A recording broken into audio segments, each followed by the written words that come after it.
विकसित भारत বিউল্ডাখনত আমাৰ সমস্যা হল ড্ৰপ আউট ষ্টুডেণ্ট। আজি আমি এই বিষয়ে কিছু সমাধান উপায় লগত আনিছো যিবোৰে এই সমস্যাটো কিছু পৰিমাণে কম কৰিব বুলি আমি আশাবাদী। বিদ্যালয় পৰিত্যাগৰ বিষয়ে সংক্ষিপ্ত প্ৰবন্ধ। বিদ্যালয় পৰিত্যাগ বুলি কোৱা হয় যেতিয়া কোনো শিক্ষাৰ্থীয়ে শিক্ষাৰ সম্পূৰ্ণতা আগতে বিদ্যালয় এৰি দিয়ে। এইটো আমাৰ সমাজৰ এটা গম্ভীৰ সমস্যা। বহু শিক্ষাৰ্থীয়ে দৰিদ্ৰতা, আগ্ৰহৰ অভাৱ, পৰিয়ালৰ সমস্যা বা বিদ্যালয় দূৰ হোৱাৰ বাবে বিদ্যালয় পৰিত্যাগ কৰে। বিদ্যালয় পৰিত্যাগৰ বিষয়ে সংক্ষিপ্ত প্ৰবন্ধ। বিদ্যালয় পৰিত্যাগ বুলি কোৱা হয় যেতিয়া কোনো শিক্ষাৰ্থীয়ে শিক্ষাৰ সম্পূৰ্ণতাৰ আগেয়ে বিদ্যালয় এৰি দিয়ে। এইটো আমাৰ সমাজৰ এটা গভীৰ সমস্যা। বহু শিক্ষাৰ্থীয়ে দৰিদ্ৰতা, আগ্ৰহৰ অভাৱ, পৰিয়ালৰ সমস্যা বা বিদ্যালয় দূৰ হোৱাৰ বাবে বিদ্যালয় পৰিত্যাগ কৰে।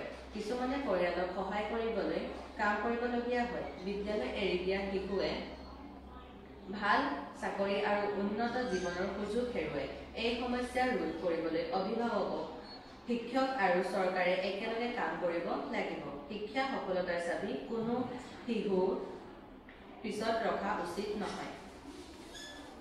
বিদ্যালয় পৰিত্যাগৰ সমাধান। বিদ্যালয় পৰিত্যাগ এটা ডাঙৰ সমস্যা, কিন্তু ইয়াৰ সমাধান সম্ভৱ। চৰকাৰে সকলো শিশুৰ বাবে বিনামূলীয়া আৰু গুণগত শিক্ষা নিশ্চিত কৰিব লাগিব।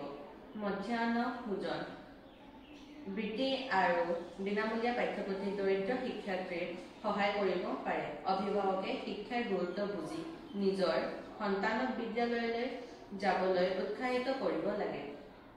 শিক্ষকসকলে শিক্ষাক আকৰ্ষণীয় কৰি তুলিব আৰু পিছ পৰি থকা শিক্ষাৰ্থীসকলক সহায় কৰিব লাগে। বিদ্যালয়সমূহে সুৰক্ষিত আৰু বন্ধুত্বপূৰ্ণ পৰিৱেশ সৃষ্টি কৰিব লাগে যাতে কোনো শিশুৱে বিদ্যালয় এৰি নাযায়। একেলগে কাম কৰিলে আমি বিদ্যালয় পৰিত্যাগৰ সমস্যা হ্ৰাস কৰিব পাৰিম আৰু কৰিব লাগে যাতে কোনো শিশুৱে বিদ্যালয় এৰি নাযায়। একেলগে কাম কৰিলে আমি বিদ্যালয় পৰিত্যাগৰ সমস্যা হ্ৰাস কৰিব পাৰিম আৰু সকলো শিশুক শিক্ষাৰ সুযোগ দিব পাৰিম। ধন্যবাদ।